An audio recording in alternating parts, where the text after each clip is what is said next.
तो गीता अध्याय 11 का श्लोक 25 से अब आरंभ करने चल रहे हैं। भगवान के विराट रूप का प्रकरण इसमें पूरा है। अध्याय 11 में लगभग अर्जुन बोले, हे भगवान, दाढ़ों के कारण विकराल और दाढ़ों माने दाढ़ियाँ, विकराल और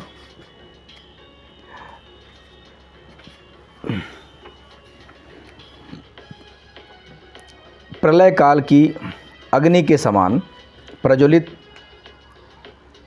पाप के मुख्य को देखकर मैं दिशाओं को नहीं जानता हूँ और सुख भी नहीं पाता हूँ। इसलिए हे देवेश, हे आप प्रसन्न हों।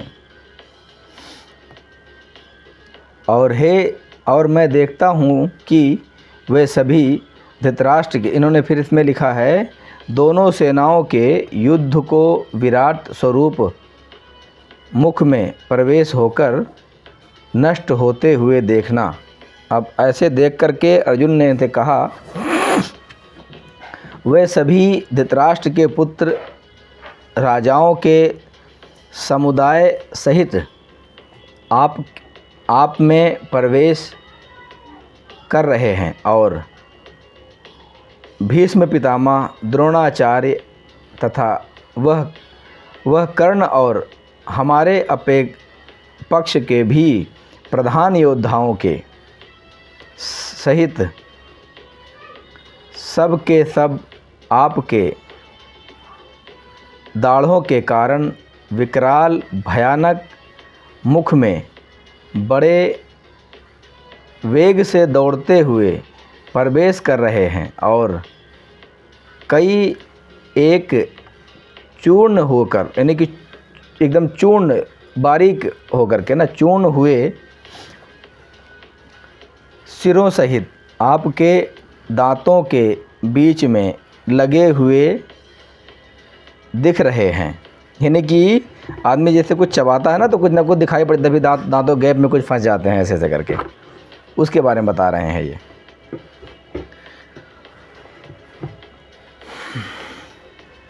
बीच में लगे हुए हैं, दिख रहे हैं। जैसे नदियों के बहुत से जल के प्रवाह स्वाभाविक ही समुद्र के ही सम्मुख दौड़ते हैं, अर्थात समुद्र में प्रवेश करते हैं, वैसे ही वे नरलोक के वीर भी आपके प्रज्वलित मुख में प्रवेश कर रहे हैं। जैसे पतंग मोहवश नष्ट होने के लिए प्रज्वलित अग्नि में अति वेग से दौड़ते हुए प्रवेश करते हैं, वैसे ही ये सब लोग भी अपने नाश के लिए आपके मुख में अति वेग से दौड़ते हुए प्रवेश कर रहे हैं। संपूर्ण लोकों को प्रज्वलित मुखों द्वारा ग्रास करते हुए सब ओर से बार बार चाट रहे हैं। हे विष्णु, आपका उग्र प्रकाश संपूर्ण जगत को तेज के द्वारा परिपूर्ण करके तपा रहा है। मुझे बतलाइए कि आप उग्र रूप वाले कौन हैं। हे देवों में श्रेष्ठ, आपको नमस्कार हो, आप प्रसन्न होइए। आदि पुरुष, आपको मैं विशेष रूप से जानना चाहता हूँ, क्योंकि मैं आपकी प्रवृत्ति को नहीं जानता। यानी कि आपका शुरुआत क्या है, आपके बारे में ज़रा अपना परिचय तो बता दीजिए, ऐसा अर्जुन का कहना है, पूछना है।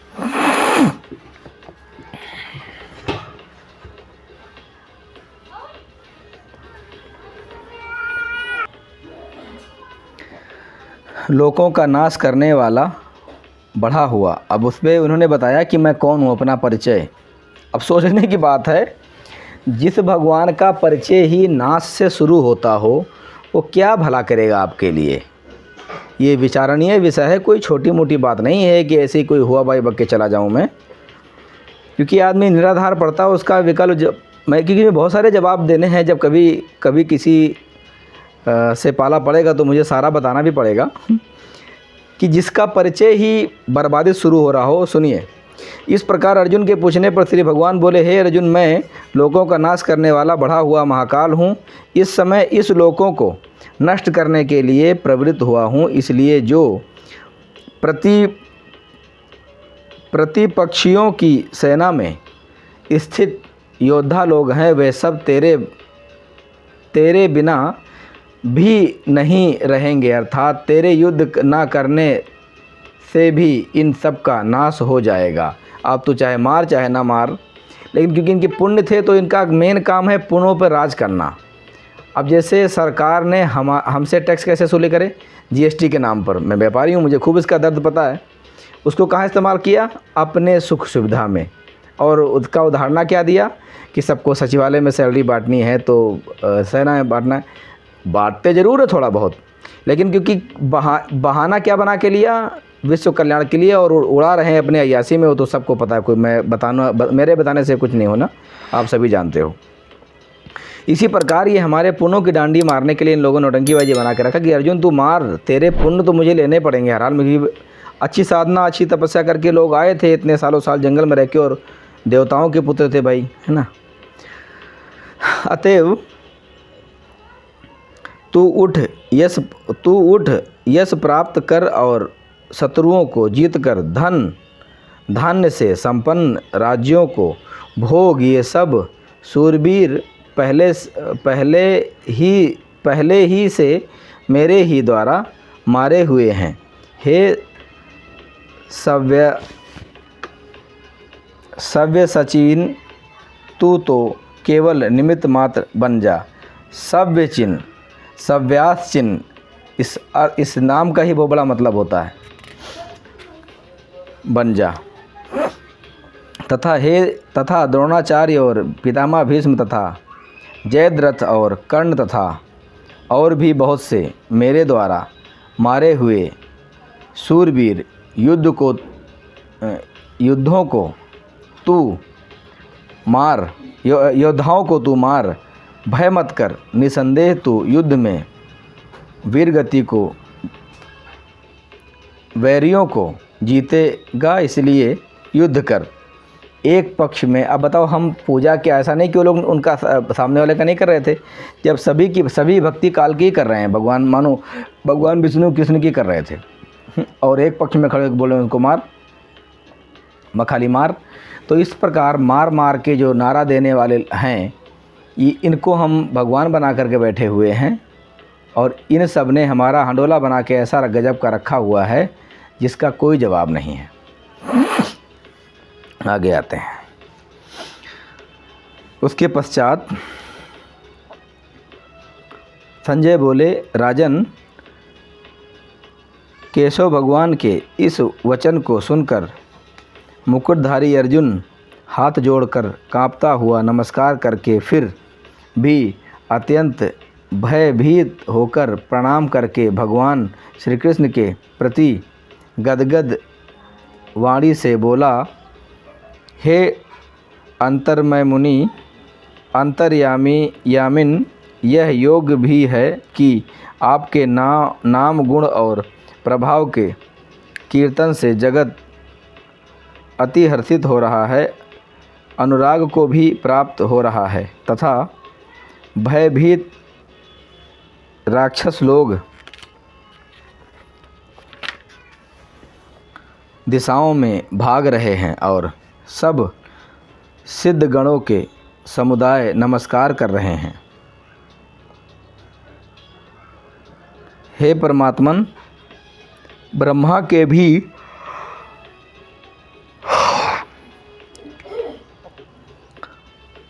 आदिकर्ता और सबसे बड़े आपके लिए ये कैसे नमस्कार ना करें, क्योंकि हे अनंत, हे देवेश, हे जग विनाश, जो सत असत और उनसे परे अक्षर अर्थात सच्चिदानंद सच्चिदानंद घन ब्रह्म है, वह आप ही हैं।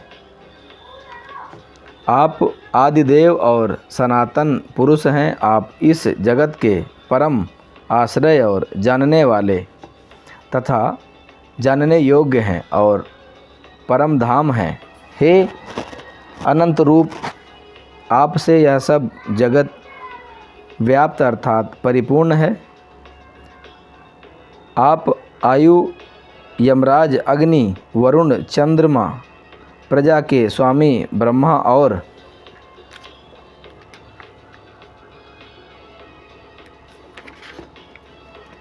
ब्रह्मा के भी पिता हैं।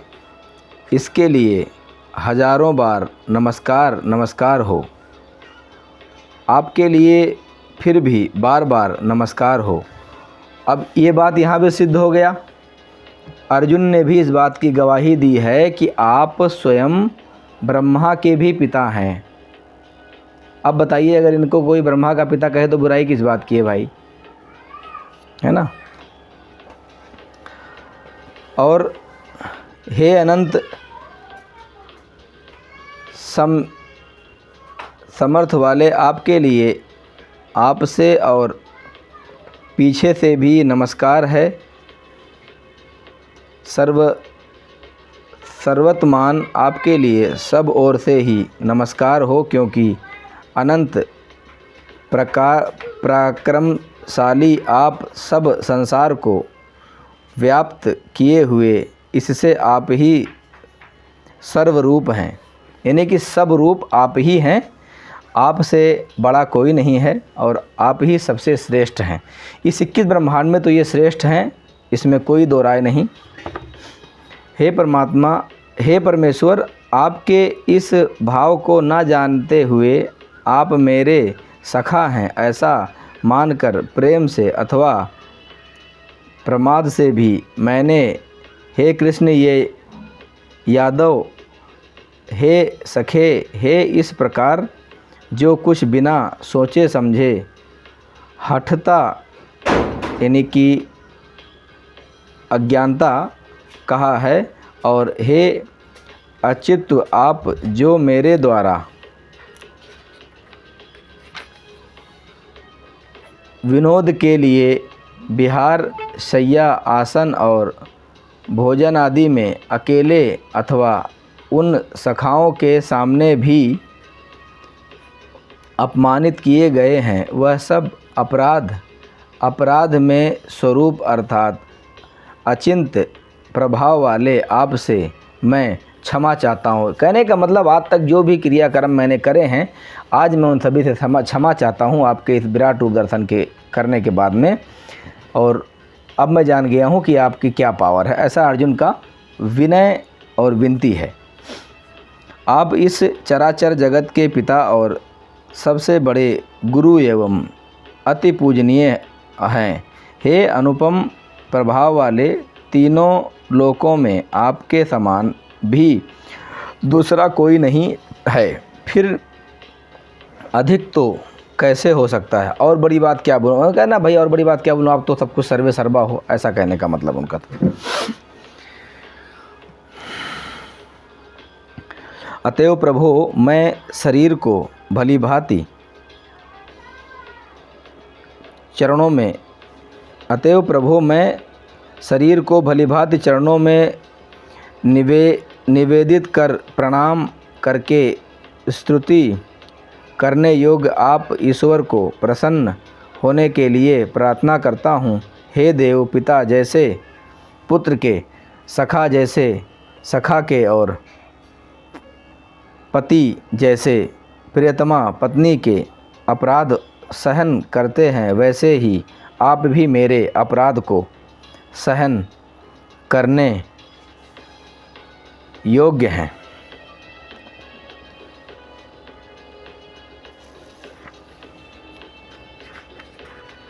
क्योंकि जिस घर में पति पत्नी में झगड़ा होता है, कुछ निकम्मी पत्नियां हैं जो पतियों को परेशान करती हैं, तो उसके बारे में भी इसमें स्पष्ट हो गया अर्जुन के मुख से और श्री काल भगवान निरंजन के सामने।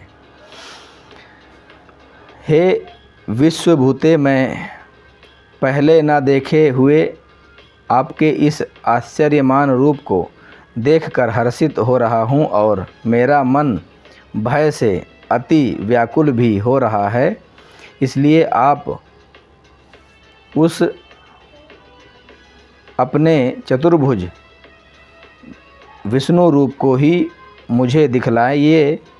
हे देवेश, ये जगन्निवास प्रसन्न होइए। यानी कि सब तरीके से वो वंदना कर रहे हैं भगवान को प्रसन्न करने के लिए, जिससे कि उनका सब प्रकार से वो आशीर्वाद के पात्र बने, ऐसा उनका कहने का वो था। और हे विष्णु, मैं वैसे ही आपको मुकुट धारण किए हुए तथा गदा और चक्र हाथ में लिए हुए देखना चाहता हूँ। इसलिए हे विश्वरूप, हे सब सहस्त्रबाहो, आप उसी चतुर्भुज रूप से प्रकट होइए। यानी कि उस रूप में आइए, नहीं तो इसमें देख करके तो मैं ऐसे ही मर जाऊंगा। क्या आपसे बात करूंगा, क्या वार्तालाप करूंगा। हे अर्जुन, फिर इस प्रकार अर्जुन की प्रार्थना को सुनकर श्री भगवान बोले, हे अर्जुन, अनुग्रह पूर्वक मैंने अपनी योग शक्ति के प्रभाव से यह मेरा परम तेजोमय सबका आदि और सीमा रहित विराट रूप तुझको दिखलाया है, जैसे तेरे आसक्ति दूसरे किसी ने पहले नहीं देखा था। और हे अर्जुन, मनुष्य लोक में इस प्रकार विश्व स्वरूप वाला मैं ना वेद में यज्ञों के माध्यम से, ना दान से, ना क्रिया से और ना उग्र तप से ही तेरे आसक्ति दूसरे के द्वारा देखा जा सकता हूँ। मतलब इनका कहना है किसी भी रूप से मेरे इस रूप का दर्शन आप दोबारा कभी नहीं पाओगे, चाहे कुछ भी कर लो, चाहे मरो, चाहे जियो, चाहे सर काट दो। इसका भी बहुत गुण बात है, कभी समय मिला तो समझाऊंगा। मेरे इस प्रकार के इस विकराल रूप को देखकर तुझको व्याकुलता नहीं होनी चाहिए और मूढ़ भाव भी नहीं होना चाहिए। तू भय रहित और प्रीति युक्त मनवाला होकर उसी मेरे इस शंख चक्र गदा पद्म युक्त चतुर्भुज रूप को फिर देख। उसके पश्चात संजय बोले, हे राजन, वसुदेव भगवान ने अर्जुन के प्रति इस प्रकार कहकर फिर वैसे ही अपने चतुर्भुज रूप को दिखलाया और फिर महात्मा श्री कृष्ण ने सौम्य कीर्ति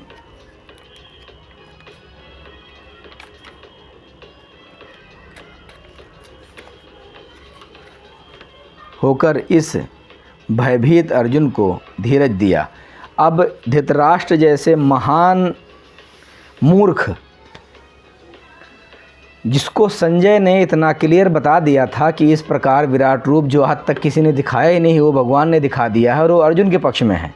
अरे इसको तो इस अंधे गधे को चाहिए था कि यहाँ से बैठे घोड़े पर और पहुँचे कुरुक्षेत्र में और हाथ जोड़ के दोनों पक्षों को मार लो, अपने बेटे का सर अपने हाथ से काट देता कि सारे तू मर, सबको क्यों मारने पर तुला हुआ है। मगर इस निकम्मे धृतराष्ट्र के चक्कर में ही सब नाश हुआ है।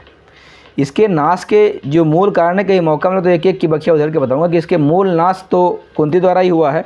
ये दोनों राक्षसनियाँ हैं ना, ये शिव भक्ति ने महाराक्षसनी है, ये कुंती और एक ये गांधारी, ये दोनों महाराक्षसनियाँ हैं इस युद्ध को आगे लाने के लिए। बाकी आप सब जानते होंगे क्योंकि मैं तो हिंट दे दिया, बाकी आप सब जानोगे ही जानोगे। और उसका जो मेन एक महान राक्षस पितामह भीष्म बने हुए थे, इनका कुछ तोड़ नहीं है। इन्हीं राक्षसों के चक्कर में युद्ध हुआ और कोई बात नहीं था। ये चाहते तो धर्म युग आराम से तभी लग जाता और इस कलयुग में भी इतना में दुख न उठाना पड़ता, आपस का भाईचारा बना होता। उसके पश्चात अर्जुन बोले, हे जनार्दन, आपके इस अति शांत मनुष्य स्वरूप को देखकर अब मैं स्थिरचित्त हो गया हूँ और अपनी स्वाभाविक स्थिति को प्राप्त हो गया हूँ। मतलब मेरा दिल शांत हो गया, नहीं तो कलेजा फट जाता।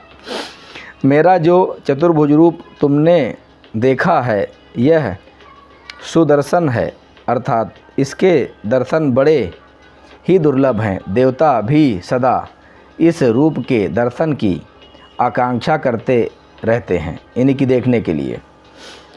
जिस प्रकार तुमने मुझको देखा है, इस प्रकार चतुर्भुज रूप वाला मैं ना वेदों से, ना तप से, ना दान से और ना यज्ञ से ही देखा जा सकता हूँ।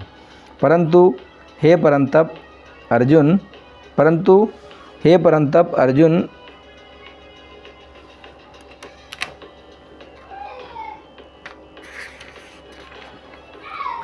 इस प्रकार चतुर्भुज रूप वाला मैं प्रत्यक्ष देखने के लिए, तत्व से जानने के लिए तथा प्रवेश करने के लिए अर्थात एक ही भाव से प्राप्त होने के लिए भी शाक्य हूँ।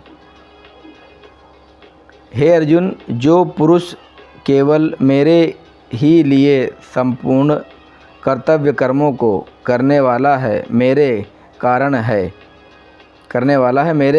परायण है, मेरा भक्त है, आसक्ति रहित है और संपूर्ण भूत प्राणियों में वैर भाव से रहित है, वह अनन्य भक्ति युक्त पुरुष मुझको ही प्राप्त होता है। अब इन्होंने इसका नीचे कुछ अनुवाद लिखा है अपने तरफ से। सर्वत्र भगवद बुद्धि हो जाने से उस मनुष्य का अति आरंभ करने लोक में भी वैर भाव नहीं होता है, फिर औरों में तो कहना ही क्या है। इसका ये मतलब नहीं है। इनका कहना है जब कोई वैराग्य हो जाएगा और कोई वैराग्य से मुझे जान लेगा तो उसका इस संसार से एकदम नाता कट जाएगा और वो किसी में भलाई या बुराई नहीं देखेगा। इसी के साथ में हम श्रीमद् भगवद गीता पदच्छेद अन्वय जयदयाल गोविंदका जी द्वारा अनुवादित श्रीमद् भगवद गीता का अध्याय 11 वीडियो में आपके सामने इसको पढ़ करके पूरा किया है।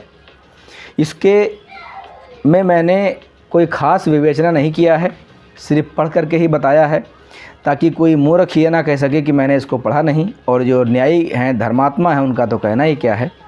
इसीलिए अपने आगे हर कड़ी में मैं लगभग लाता रहूँगा, इसको पूरा करना ही कर्तव्य है। और इसके साथ में श्रीमद् भगवद गीता अध्याय 11 को यहीं पे रोकते हैं। आगे मिलेंगे 12वें में, तब तक के लिए देखते सुनते और चैनल को शेयर सब्सक्राइब करते रहिए। मिलते हैं अगले कड़ी में। जय हिंद, राम राम।